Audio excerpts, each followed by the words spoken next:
많은 사람들은 크리스마스가 1년 중 가장 큰 기독교 절기라고 생각합니다. 사실 크리스마스는 예수님의 탄생을 기념하기 위한 것이죠. 성경적으로 믿는 그리스도인으로서 우리는 당연히 예수 그리스도의 탄생을 믿습니다. 성경을 믿는 우리는 예수님의 탄생에 대한 가장 정확한 기록을 가지고 있습니다. 우리는 단지 우상숭배를 믿지 않을 뿐입니다.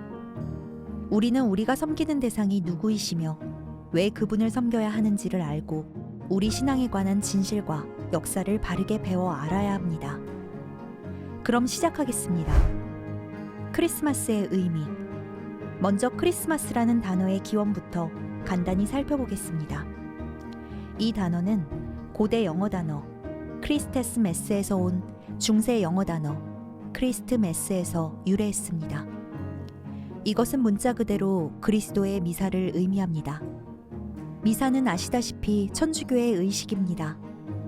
이 영상 후반부에서 볼 수 있듯이 이 절기는 거의 로마 카톨릭 교회에서 만들어낸 것일 뿐 아니라 그 영향을 크게 받았습니다. 크리스마스 절기의 역사와 수립. 예수 그리스도께서 오시기 수백 년 전에 많은 유럽 문화권에서는 동지라는 절기를 기념했습니다. 달력 월을 사용하면 동지는 12월경에 돌아옵니다. 그러나 이러한 많은 문화권에서 이 절기를 지키는 풍습은 태양, 그리고 이교도 태양신과 많은 관련이 있었습니다. 그러나 이교 신앙의 뿌리를 두고 있는 소위 기독교 절기 대부분과 마찬가지로 이 모든 절기들의 기원은 로마로 거슬러 올라갑니다.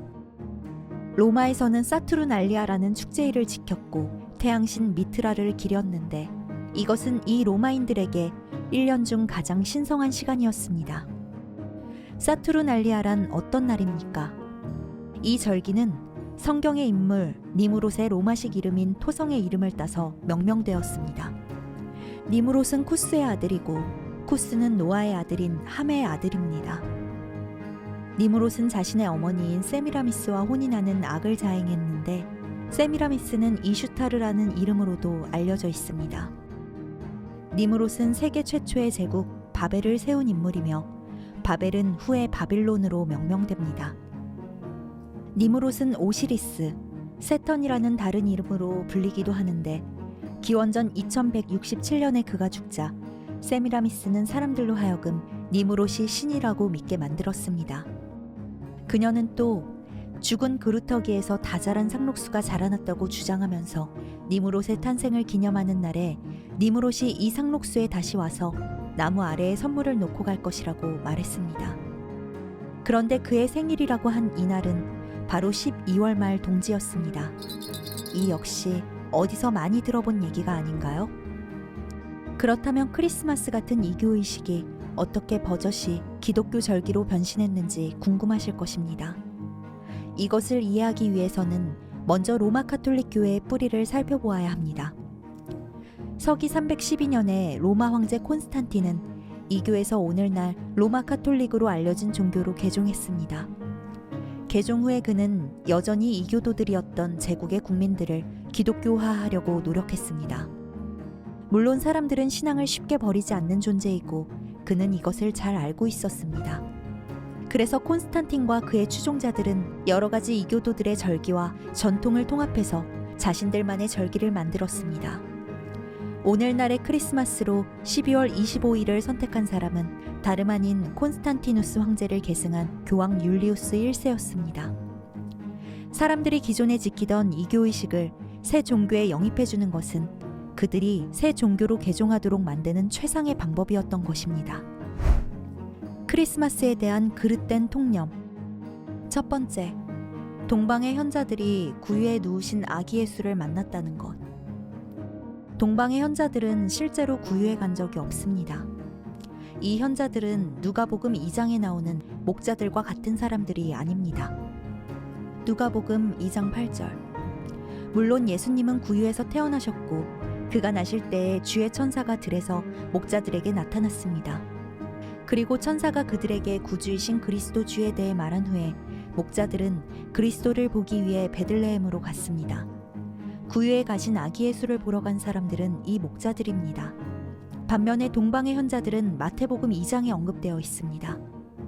마태복음 2장 11절. 그들이 그 집에 들어가서 모친 마리아와 함께 있는 어린아이를 보고 엎드려 그에게 경배하고 보물함을 열어 황금과 유향과 몰약을 예물로 드리니라. 마태복음 2장 11절의 사건은 누가복음 2장 1절에서 38절의 사건보다 한참 후에 일어났습니다. 성경은 여기에서 현자들이 그 집에 가서 어린아이를 보았다고 말씀합니다. 즉, 마구간이 아니라 집에서 예수님을 본 것입니다. 마리아는 그 당시 여관에 방이 없었기 때문에 결국 아기 예수를 구유해 누였습니다. 그러나 마태복음 2장 11절에는 집이라고 분명하게 나와 있습니다. 이것은 분명히 예수님이 구유에서 집으로 옮겨진 후에 있었던 일입니다. 또한 이 구절은 누가복음 2장 12절, 16절에서처럼 예수님을 아기가 아닌 어린아이로 언급하고 있습니다. 이처럼 우리가 연중 이맘때 늘 보곤 했던 성탄 장면은 사실과는 다릅니다. 목자들은 별의 인도를 받은 것이 아니라 천사에 의해 구유로 인도되었습니다. 반면 별을 따라간 동방의 현자들은 예수님이 태어나셨을 때 구유에 있지 않았습니다. 이처럼 기독교계의 그릇된 통념을 바로잡으려는 노력에 대해 누군가는 이렇게 생각할 수 있습니다. 그냥 소소한 부분에서 조금 틀렸다는 것뿐인데 이런 내용들이 잘못된 것에 대해 이렇게까지 신경을 써야 하나? 구유에 누우신 예수님 앞에 누가 있었는지가 뭐가 중요한가? 맞는 말일 수 있습니다. 그러나 앞서 말했듯이 사실은 여전히 사실입니다. 사실을 바르게 하는 것은 중요한 일이며 우리는 어떤 주제에 대해 가능한 한 많이 알게 된 뒤에 결정을 내려야 합니다. 이제 말씀드릴 마지막 내용은 앞의 내용들보다는 더 큰 진실과의 괴리를 보여주는 내용이 될 수 있습니다. 두 번째, 예수님이 12월에 탄생하셨다는 것. 12월 25일이 실제로 예수님의 정확한 탄생일이 아니라는 말은 어딘가에서 들어본 분들이 있을 것입니다. 그러나 예수님이 실제로 언제 태어났는지 우리가 성경을 통해 알 수 있다는 것을 아는 사람은 훨씬 적습니다. 누가복음 2장 8절로 돌아가 보겠습니다. 목자들은 밤에 양떼를 지키며 들에 있었습니다. 이에 대해 잠시 생각해 보시기 바랍니다. 목자들이 양떼와 함께 밤새 들에 있었다. 1년 중 가장 추운 달 중 하나인 12월의 말입니다. 사람들은 12월에 밖에서 잠을 자지 않습니다. 이 기간 동안 목자들은 양을 헛간으로 몰고 실내에서 잠을 잡니다. 이러한 이유 하나만으로도 겨울이 예수님 탄생의 계절이 될 가능성은 매우 낮습니다. 여기서 좀 더 구체적으로 살펴보겠습니다. 누가복음 3장 21절 22절은 예수 그리스도께서 침례받으시는 것을 언급합니다. 23절에서 우리는 예수님이 30세가 되셨음을 알게 됩니다. 요한복음 1장과 2장을 보면 예수님께서 침례를 받으신 지 몇 달 후에 유월절이 있었다는 것도 알 수 있습니다. 많은 사람들이 알고 있듯이 유월절은 봄이 시작될 때 보통 3월쯤에 지키는 절기입니다. 그러면 예수님의 침례와 유월절을 기준으로 예수님이 탄생하신 날짜를 계산해 보겠습니다. 우선 예수님께서 돌아가셨을 때의 나이는 33세 반이었습니다. 예수님께서 지키신 마지막 유월절과 십자가 사건 사이에 몇 가지 일들이 두세 달에 걸쳐 일어납니다. 또 주님이 침례와 침례 이후 지키신 첫 번째 유월절 사이에 몇 가지 일들이 두세 달 안에 일어납니다. 이렇게 해서 33년의 반년이 더해지는 것입니다. 자, 우리는 주님의 침례와 제1 유월절 사이에 몇 달이 있다는 것을 알고 또 유월절은 항상 봄이 시작될 때 온다는 것도 알게 되었습니다. 그렇다면 이것은 무엇을 의미하는 것일까요? 이것은 예수님의 생일이 봄이 시작되기 최소 2달 전이라는 것을 의미합니다. 그리고 예수님이 겨울이나 가을에 태어나셔야 한다는 것을 의미합니다. 그리고 겨울에는 너무 추워서 목자들이 밖에서 잠을 잘 수 없다는 분석에 근거하여 우리는 예수께서 탄생하신 때가 가을이었을 가능성이 가장 높은 것으로 결론을 내릴 수 있습니다. 하지만 더 구체적으로 확인해서 확실히 알아보겠습니다. 스가랴라는 사람에 대해 보겠습니다. 아비야의 계열이라고 불리는 시기에 천사는 스가랴에게 아들을 낳을 것이라고 알립니다. 이 아들은 침례인 요한입니다. 이 아비야의 계열은 무엇입니까? 간단히 말해서 제사장들의 계열이 모두 다릅니다. 이 계열은 역대기상 24장에 언급되어 있습니다. 이 계열의 목록에서 아비야의 계열은 8번째 계열입니다. 이 계열은 매년 6월과 12월에 2번 진행됩니다. 따라서 기본적으로 이것은 엘리사벳이 침례인 요한을 임신한 것이 6월이나 12월이었음을 의미합니다.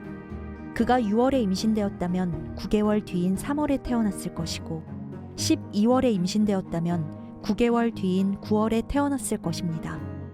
성경을 통해 우리는 침례인 요한이 예수님보다 6개월 더 먼저 태어났다는 것을 알 수 있습니다. 누가복음 1장 26절. 여섯째 달에 하나님은 가브리엘을 마리아에게 보내셨는데 이 여섯째 달은 침례인 요한이 임신된 기간 중 여섯째 달을 말합니다. 이뿐 아니라 누가복음 1장 36절은 스가랴의 아내 엘리사벳이 예수께서 잉태되셨을 때 임신 6개월이었다고 말씀합니다. 따라서 이러한 모든 사실을 종합하면 예수님은 9월이나 3월에 태어나셨어야 한다는 결론을 내릴 수 있습니다. 그러면 마지막 질문은 9월이나 3월, 둘 중 무엇인가 아비야의 두 계열 중 어느 것으로부터 계산해야 하는가입니다. 답은 간단합니다. 예수님은 3월에 태어나실 수 없었습니다. 기억하십시오. 3월은 봄이 시작되는 때이며 예수께서 그의 6월절 후에 돌아가셨습니다. 앞에서 우리는 예수님이 봄이 되기 2-3달 전에 태어나셨어야 한다는 사실을 확인했습니다. 따라서 예수님이 태어나신 시기가 3월이 아니라면 주님이 태어나신 달은 9월이 되는 것입니다. 앞서 말씀드린 것처럼 이 영상은 단지 비판을 위한 비판을 목적으로 한다거나 어원 같은 소소한 사실을 따지기 위해 만든 것이 아닙니다. 부활절이든 성탄절이든 주님을 위해 사용할 수 있는 것이 있다면 사용하십시오. 그러나 이에 대해 자신에게 정직하시려면 역사와 사실을 바르게 알아야 합니다. 영상이 여러분께 유익한 내용이었기를 바라며 시청해 주셔서 감사합니다.